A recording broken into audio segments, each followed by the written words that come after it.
Welcome back to the Complicated Kids podcast. I'm your host, Gabrielle Nicolay. I am a toddler whisperer, a speech therapist, and a parent coach. And today I'm joined by Angela O'Brien. Angela, welcome.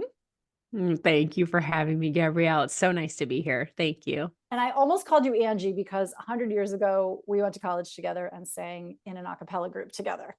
And so if I do that, please know Angela now goes by Angela. It's all right. You can still call me Angie. And we are here to talk about your complicated kid journey and also about your business. So we'll start at the beginning. Like what is your complicated kid journey and how did you come to it? Sure. Yeah. So, well, I guess the question is, do I have one or two complicated kids? My son he's 22 now. So he is doing great. He's graduating from college this year, and he's hopefully leaving the nest completely very shortly. So he was born 22 years ago, and he was one of those toddlers that could never get enough of everything. He couldn't get his hands on something fast enough. If he would find the most expensive thing in the store and want to touch it, he would want to dash out into the street. He was just always on the go, always curious, really bright, and somewhat, I would say, sensitive in terms of like his body, things he would feel kind of sensitive about. And so our toddler years were rough.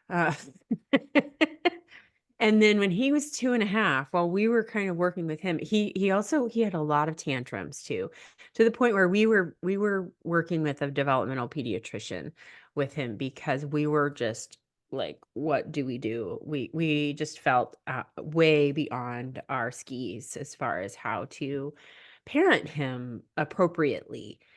And then along comes his sister, who was born with Down syndrome. We were not aware of her diagnosis before she was born, although I suspected it. Hmm. I just had a odd feeling. I Did had a you? sense, I had a dream. I had all these kind of signs ahead of time, but we did not get the testing done, mostly because I honestly was worried of what the testing would come out to be. So she was born with Down syndrome. She had somewhat of a rough start, but relatively speaking, her heart was okay. She was kind of in and out of the hospital, but not to the extent that a lot of kids with Down syndrome are. So we're trying to just, adjust our expectations. We're trying to learn this new normal.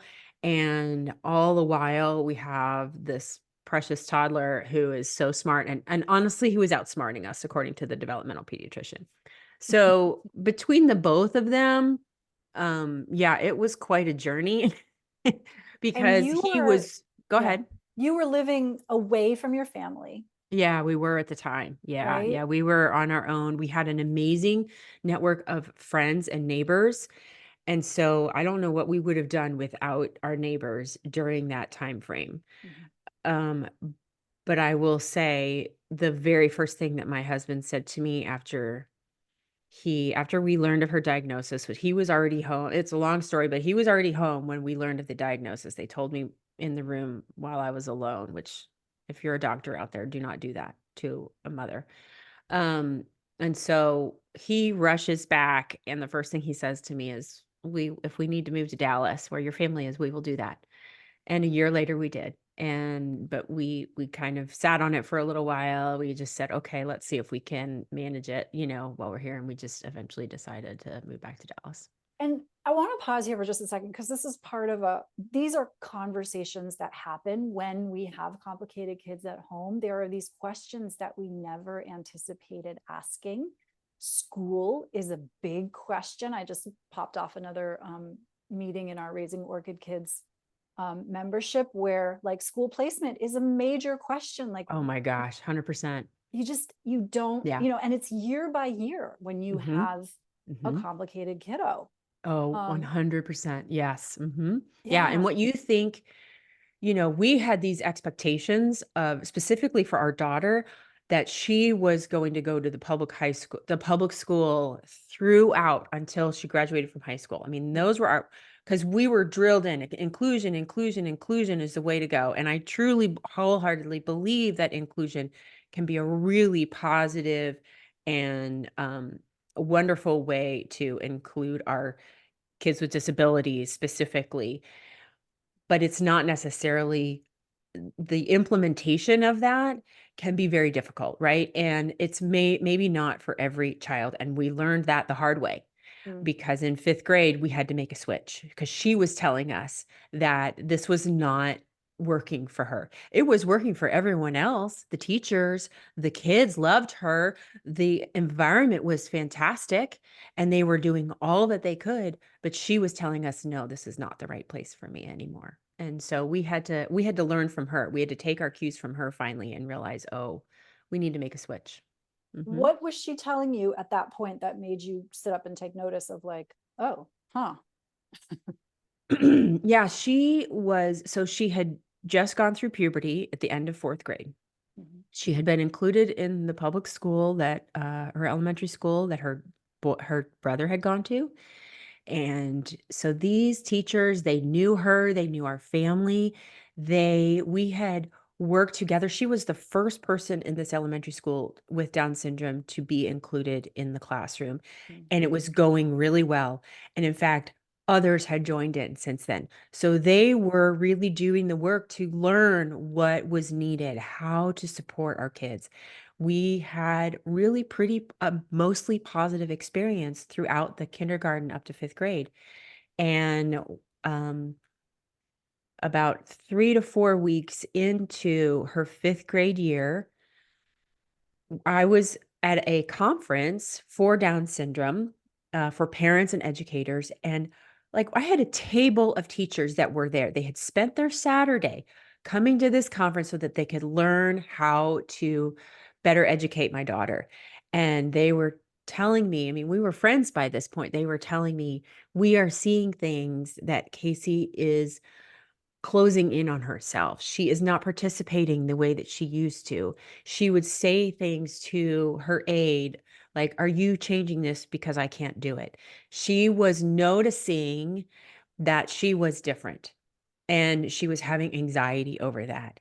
And it was it was concerning to all of us. Like it was really visible and easily seen that she was kind of shutting down. And so, we started to consider a school that we knew about for years, but we were like, "Oh, she'll never go there.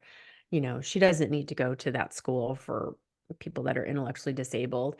And we thought, "Well, maybe we should check it out."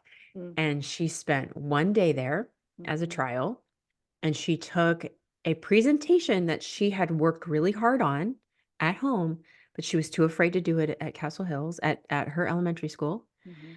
And, she went to the Notre Dame school as a trial. She didn't know these people, but she presented I stuck it in there in her little backpack, and sure enough, she had presented it to her new Wow. friends at the school. Okay, pause, And because yeah. what that is such a powerful, there's so many things in there that like went right. Right.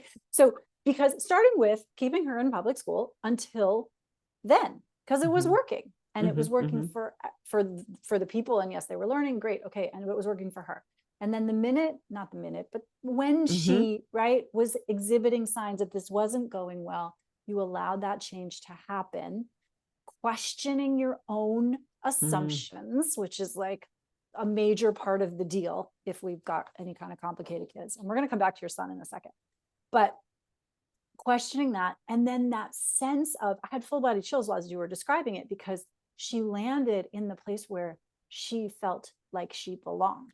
yeah, yeah, And that, what I don't mean by that is with other folks with intellectual disabilities. No, she had kinship with some people and she felt like she was in the right place. Exactly. Yeah. And Mhm. that's, we all need that. Mhm. Like human Mhm. beings need that. And so I Absolutely. take your point so to heart, in terms of like inclusion is a lovely thing when it's a lovely thing, but when it stops being lovely for the participant, most especially like, right, individual, then we got to make a change. Yeah, yeah. And I think it was a lesson for us Mhm. too, because we had for so long listened to the voices in the Down syndrome community that had been saying, "Hey, we've worked so hard to get our kids included in the public school." And I am grateful to them for doing that.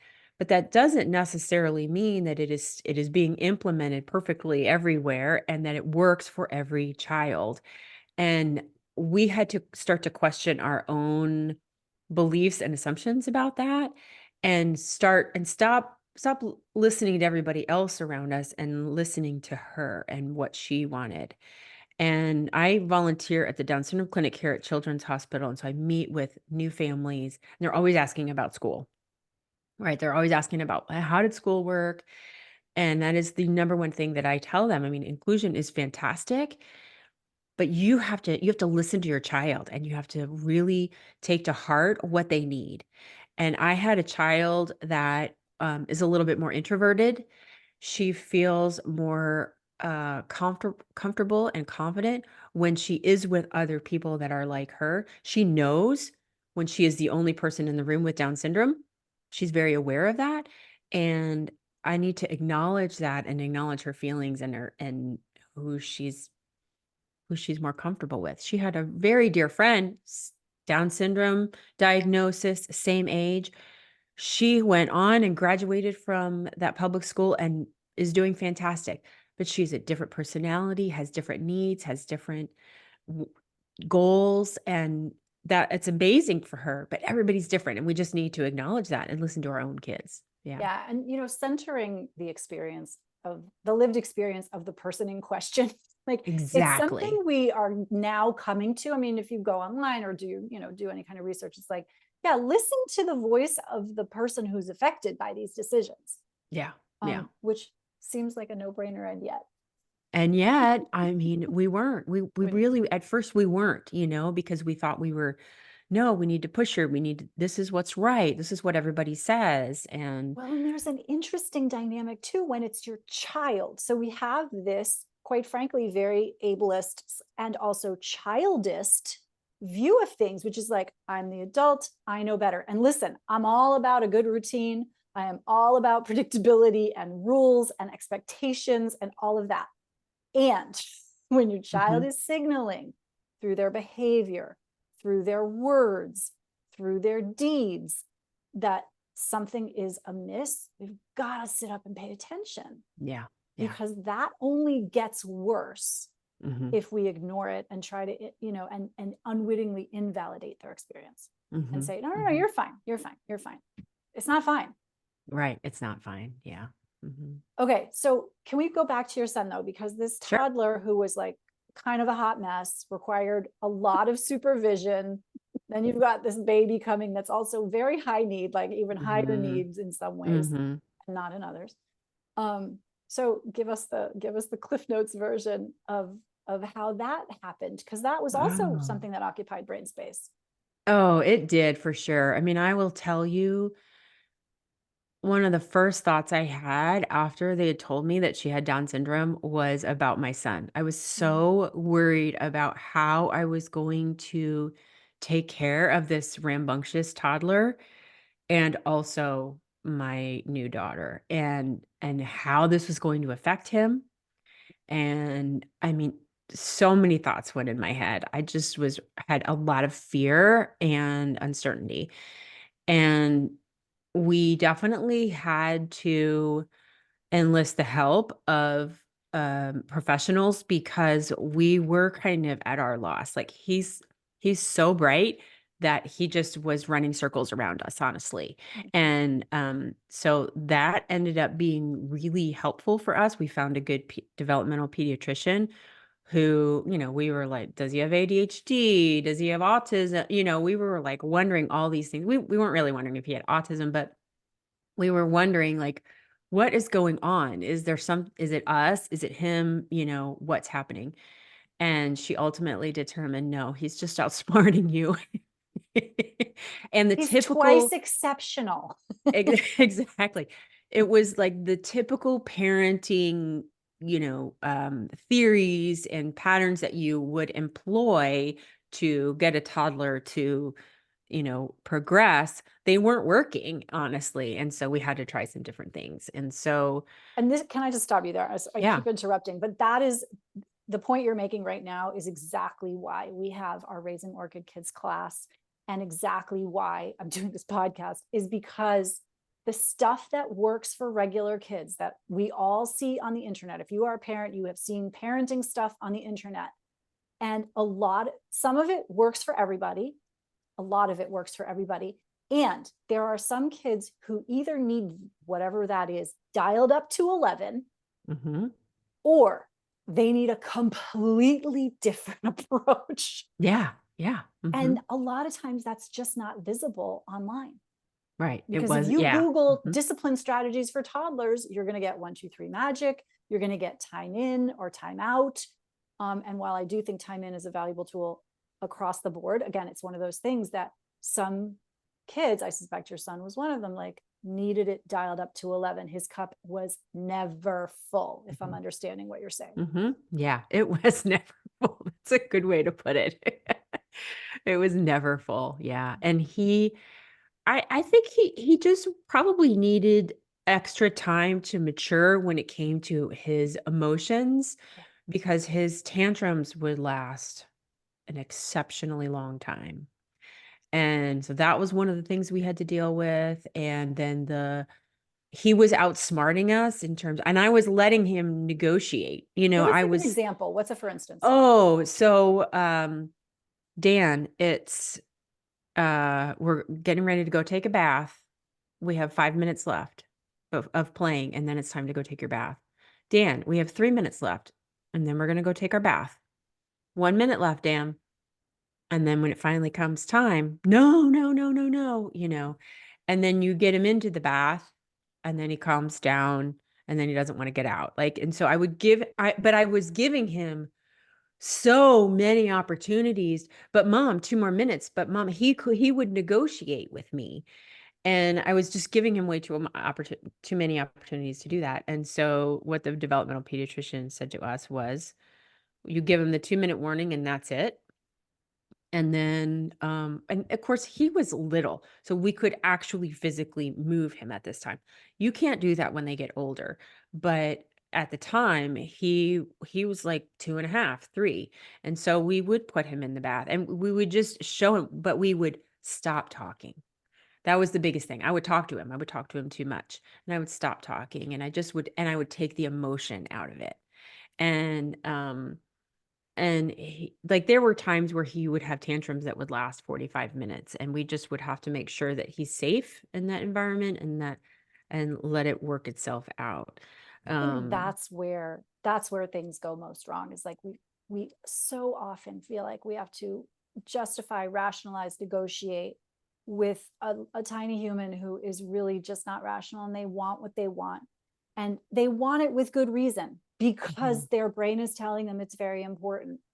And that doesn't necessarily mean that we can allow that to happen. I will say there is a term PDA, which is pathological demand avoidance and or pervasive drive for autonomy, which is an extreme version of what you're describing. And in that case, we do not, the trend is, and you were doing this 20 years ago, but the right, trend right. is increasingly toward dropping demands, not enforcing Mhm. demands, even if those demands are very impassive and just kind of done as a matter of course. So I did just want to jump in here and point Yeah, that out, because this isn't going to be for everybody, right, but it right. is for a lot of kids when we can get them at a place where we're not negotiating, we're simply stating the boundaries, and we're moving them through in a way that is respectful and feels good, as good as it can for everybody. And then we're keeping them safe in the middle of a meltdown. Mhm, That is best case scenario. That is success. And then he Yeah. gets to mature into his own emotional system. Yeah, yeah. Um, And I will say we got pretty lucky in that there was this noticeable change around 4 and a half, 5 years old. And he was he was like a different kid after that. And I can't pinpoint that there was anything specific that happened or that we did, but it just was like he had matured enough to where he was like, "Oh, okay." Like the tantrum stopped, and he's an Enneagram 1 on the Enneagram, and so he has this desire to do what's right and to be good and to not get in trouble, and so that it's like that almost kind of took over, mhm. and so he wanted to do what's right and to be a good That's boy and that kind of so thing. interesting because that Mhm. Enneagram one, I don't know, I'm not as familiar with the Enneagram, but in PDA, that desire is overtaken by the drive for autonomy. So Mm. any signal that I'm no longer in control is a danger signal. And so Mm. it's so interesting. And I do think that creating rules and routines for kids can have this kind of regulation maturing effect. Mhm. And if we hit it too hard, I think it can have the opposite effect. So Mm. I do Mhm. think there's this needle to be threaded in early Mhm. development. And I'm sure there's many other factors involved, but one of the things is right how sort of gauging how hard are we pushing, Mhm. Yeah. how much are we structuring and insisting, and when are we knowing to just let the container be a little bit bigger, Mhm. because kiddo is safe and I can let them roll around or run around or do whatever, versus in Mhm. the street, no, I gotta hold your hand, Right. right? Yeah. Mhm. Okay, so flash forward, he's 22, what's he doing? He is getting ready to graduate from UCLA with a data science degree. He does not have a job yet, so if anybody out there wants to hire him, A good kid with a good a degree. good kid with a great degree, he's looking, but I will say I think the fact that he's this Enneagram 1 and he wants to do good, and I do think that the impact of him having a sibling with a disability has and his exposure to this community Mm, of people with disabilities has impacted his life more than anything else, honestly. Um, it impacted him in where he wanted to go to high school. It impacted him in the service that the number of hours that he volunteered and his work in college, his volunteer work in college. And I think it's because he has seen the diversity of the disability community and he is so comfortable with that he just feels a call to serve. And so I'm so grateful, like, all those fears that I had when he was young and she was born about is she gonna be a burden on him? Is she going to hold him back? Is it going to take away from his experience? And I think it him being a sibling of someone to a disability has only enriched his experience, and I could not be more grateful for that, truly. Like, it's amazing how he's turned out. I'm like, so, like, that was not me. It was something else. well, what's interesting about that, which is because what you're not saying here, and I just really want to be clear about this, number one, you're in the rearview mirror and you can see it. Mhm. Yeah. So that's first thing, because when you were in the trenches, I'm sure that Oh this was god, no. right, not visible yet. Right. Yeah, But this is yeah. part of why I wanted to have you on the podcast, and we're going to get to your work in a second, which is also very cool. But is that people who are experiencing what you experienced with your kids or some version of that, right? They need to know there is light at the end of the tunnel. And listen, you are saying there is light at the end of the tunnel, Mhm. and you can see how the pieces fall into place in a way that you couldn't before. And so just even having that little like hook on the rock of like, okay, we're going up, we're going up, and eventually there's going to be a beautiful view. Yeah.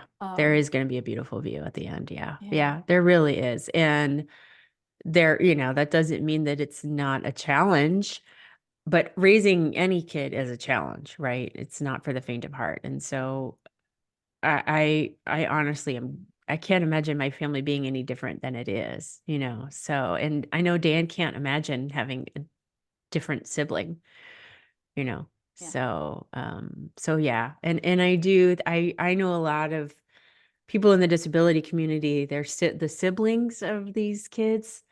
Oh, watch out for them. They're gonna change the world. They really are. It's really impactful. Yeah. So cool. It can be such a gift if we let it be, It can be if we such let it a be. gift if you let it be. Yeah. Yeah. Yeah. Yeah. Mhm. So, okay, your kids are now getting older Mhm. and you're at home or you're Mhm. whatever, figuring out what's your next thing. And so you have a business that, well, you tell me because I don't know tons about it. So tell the good Sure, people. yeah. Well, I guess it honestly in 2015 we moved. That was when my daughter switched schools and my son was headed to his high school at that time and that he had worked toward getting into. And so we ended up moving to be closer to those schools. And I was a stay-at-home mom. I had been a stay-at-home mom since they were little.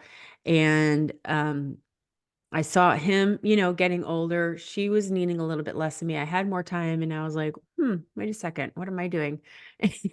And it started kind of hitting me that I wanted a little bit more than just I had been doing a lot of advocacy work with in the local community here for Down syndrome but I wanted something more beyond that. So it took me a while, but I finally figured out that I really love organizing. I've always been good at that, and it was one of those gifts that I kind of didn't see in myself because it comes pretty naturally for me. And so I in 2021, I was at a friend's house and I thought, "Oh, yeah, we're all getting ready to go to the beach, and I really just wanna organize your pantry." And I was like, "Why do I wanna do that?" And I think I might wanna do that for other people. And so I came home, I asked a friend if I could organize our room in her house for free, and just try it out. And one thing led to another, and I started doing professional organizing for others. And, I also speak about organizing, to groups here, especially locally. And a couple years ago, I was talking to a group of, moms of kids with Down syndrome about organizing, and it became so very clear during that 2-hour meeting how much the special needs parent community needs support in this area. It's one of those things I think in terms of organizing, setting up systems in your home to help ease your daily life. It kind of gets overlooked, I think. And when it comes to why we can't get organized, it's a lot of things that we as special needs parents have. It's because of the overwhelm that we experience already with dealing with our kids and getting them insurance and the equipment that they need and all of that. It stems from a lack of time, and we have a lot less time because we're taking our kids to more doctor's appointments and therapy appointments and things like that. So there are a lot of like parallels, I think, and there's a lot of overlap. And I didn't see anyone talking to this community about how to help them just ease their daily life so that those hard things that we have to do all the time can be just a tiny bit easier and it can just take take it down a notch, honestly, the stress. And so I ever since then I've been focused on working with families of kids with special needs, and I do host a podcast specifically for families of kids with special needs. We talk a lot about organizing, but not just about organizing, as you know. But I really feel like this community needs a voice, someone that's experienced in it. And given I have a 20-year-old with Down syndrome and I've been through most of it, that I just feel strongly of giving this community a voice, and giving them some help and specific encouragement and tips that can help them. So, And so when you help people, like what in what areas do you do it? Because when I think organizing, I think you're going to come and like tidy my closet.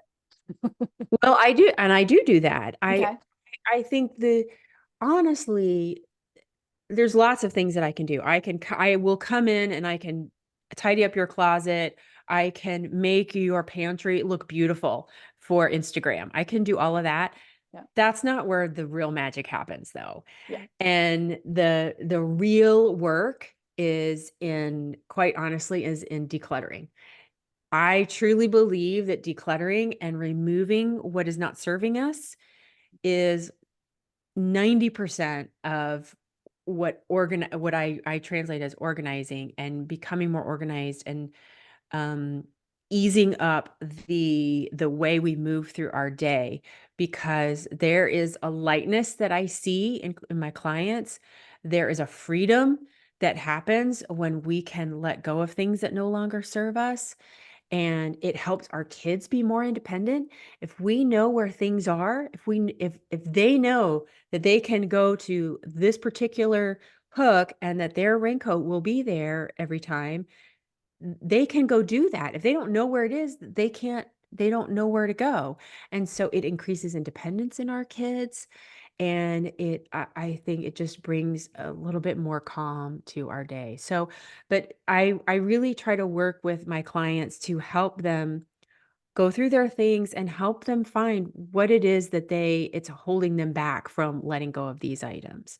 Um, I also do try to work with families in setting up appropriate systems that work for their kids' needs and how their kids function throughout the day. I have a lot of clients whose kids have ADHD, or they might have ADHD themselves, the parents.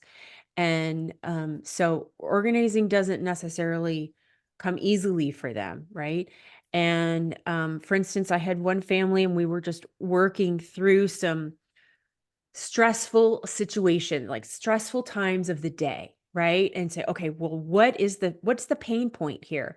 Well, my daughter comes home and she takes her clothes off, and the pantries or the hamper's way over here, but she always sets her clothes down here and then it becomes a mess. And I'm like, well, let's move the hamper over here. Let's work with our family's natural way and see if we can set up some better systems so that you can move through the day with some less stress. Because those pain points, you don't need those pain points. We have enough pain points in our life, right? And it's so, for anybody who's listening and being like, that's so obvious. Yeah, it's obvious because you're listening to us talk about it. Right. When Yeah. you are in it, Yeah. and I know this for myself, like I can't see, I'm sure there are many things about my home, and I have a 17-year-old who's about to launch, that could be streamlined, that are giving me pain points, right? When you're in the thick of it, you can't You necessarily can't see see it. it.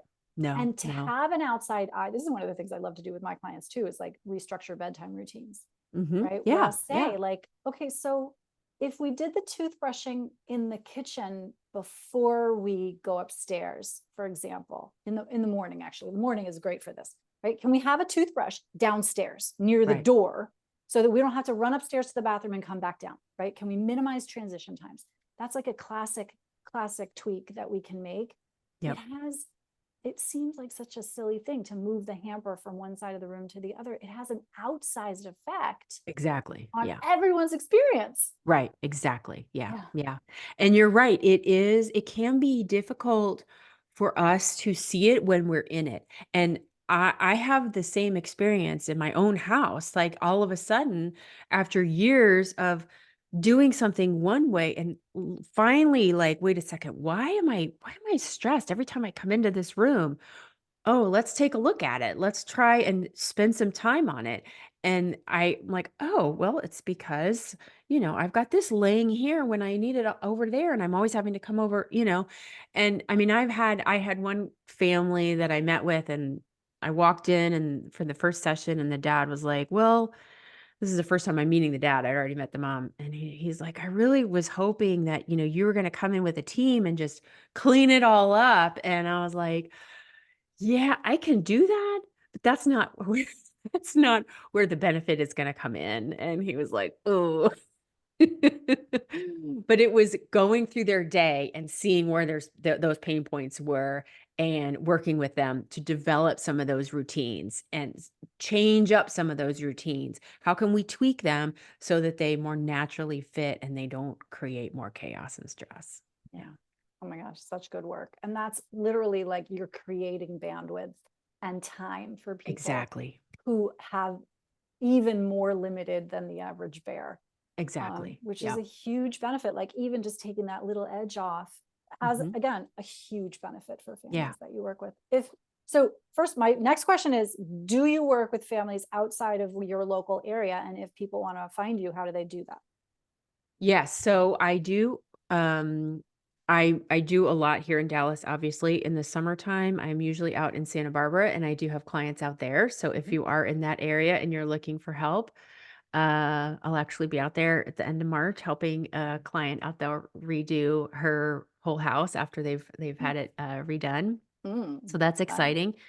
But I also do work virtually. So if you are looking for information on that, please feel free to reach out to me. I'm at yourspacereclaimed.net. That's my website. I'm also on Instagram at yourspacereclaimed and Facebook, same thing. Most of my stuff's on Instagram, but definitely feel free to check out my website. And then I also have a podcast called Especially Organized Sensible Solutions for Special Needs Moms. And so hopefully that can at least give you some tips, some general tips on if you're looking for, ways to help you declutter, ways to help you decide what to keep and or how to organize a pantry or an entryway, things like that. So, and then I love to have guests like you on, and we talk about all kinds of things from the estate planning to to mentoring, like you've talked about, and so yeah, so that's where people can find me.